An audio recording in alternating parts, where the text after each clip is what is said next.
ये कार्यक्रम तो बिहार एंटरप्रेन्योर्स एसोसिएशन ने आयोजित किया है, सरकार के अधिकारियों को आमंत्रित किया, तो इसका लाभ उठाना चाहिए। तो आगे जब भी करिए आप अपने लोगों से पहले इंटरेक्ट करिए, क्या क्या उनकी समस्या है, उन समस्याओं को लेकर पहले से ब्रीफ करिए, और जब आप ब्रीफ कर देंगे तो लोग रिस्पॉन्स करेंगे, उसको ठीक से उस पर रिस्पॉन्ड करेंगे, तो ये अच्छी बात होगी।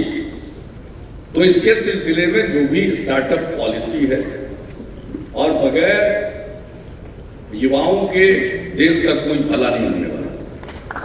हमारे यहाँ सर्वाधिक युवा आबादी है बिहार की, जो कि भारत की पूरी है, युवा आबादी बहुत ज्यादा है, लेकिन बिहार में सर्वाधिक है, तो हमें इसका लाभ उठाना है।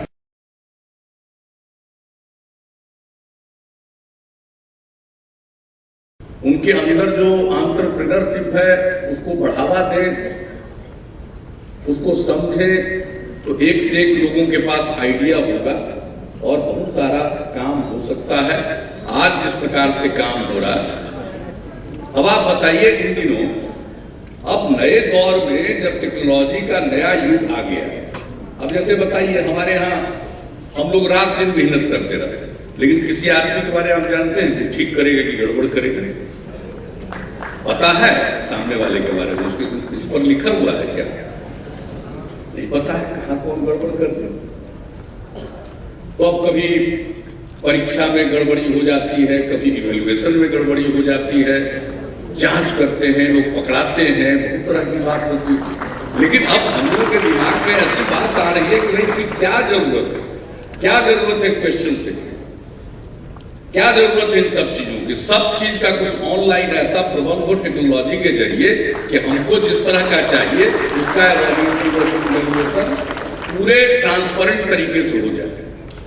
क्योंकि उन्होंने जैसे कहा ना कि भाई 108 को एक्सेप्ट किए, बाकी को क्यों नहीं की, भाई हर चीज को ट्रांसपेरेंट बना दिया।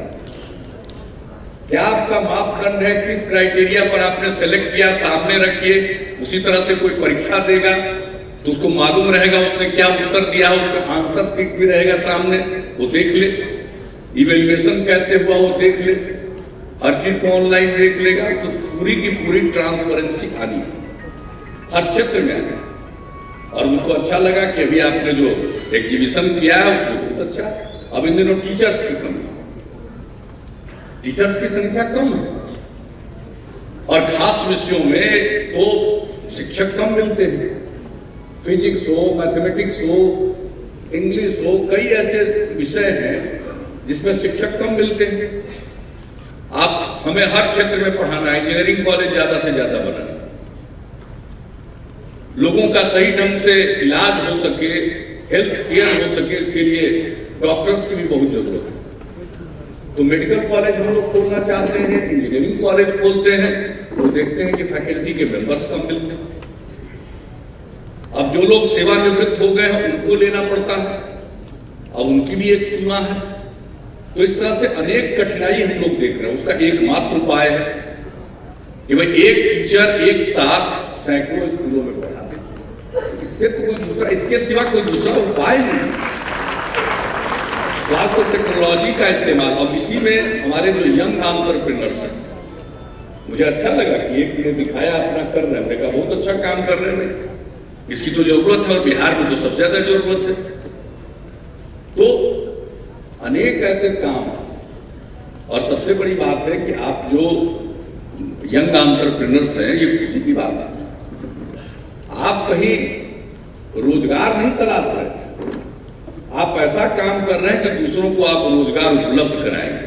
तो इससे अच्छी बात तो कुछ हो नहीं सकती है।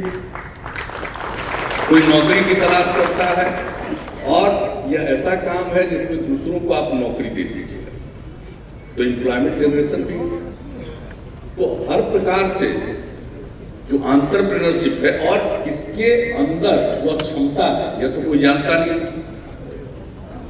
तो इसलिए उसका भी विकास होना चाहिए। और इस सिलसिले में आप लोग जो भी करें, क्योंकि जितना इनोवेशन हम लोगों के माइंड में आता है हम लोग तो करते रहते हैं। अब आप तो इनोवेशन गुरु हैं, तो आप बताइए इनोवेट करके। अब एक दिन हमने देख लिया कि बायोटेक्नोलॉजी की बात कर रहे थे, हमने एक चीज सुझाव दिया, ऐसा ना हो कि गफलत में कुछ बायोटेक्नोलॉजी के नाम पर कुछ जेनेटिक मॉडिफिकेशन एग्रीकल्चर में शुरू मत कर। हम उससे बिल्कुल संतुष्ट कभी नहीं हुए। जीएम सीट से बिल्कुल हम असंतुष्ट हैं। जब मैं भारत का कृषि मंत्री था तब से लेकर आज तक मैं संतुष्ट नहीं हूं। इसका असर एनवायरमेंट पर पड़ेगा, इसका असर हेल्थ पर पड़ेगा, और भारत सरकार को बराबर इस संबंध में जो भी होता है अपनी बात लिखते रहे और यहाँ पर हम उसको देखते रहे। तो एंटरप्रेन्योरशिप को बढ़ावा देना ये हम लोगों का लक्ष्य है, और हर फील्ड में गुंजाइश है। कोई एक क्षेत्र नहीं है। मैं ऊपर देख रहा था 30-35 सेंटर हमने देखे काउंटर्स, और उसमें हमने देखा कि हर जगह एक से एक अच्छे आइडिया है जो लोगों की आवश्यकता है, उसके अनुरूप लोग सोच रहे हैं, और बिहार में बहुत चीजों की गुंजाइश है। आपने चर्चा कर दी, बिहार के लोग तो स्वभाव से ही रोजगार की तलाश में देश के कोने कोने में, और देश के कोने कोने की क्या बात कहिएगा, देश के बाहर भी जाते रहे।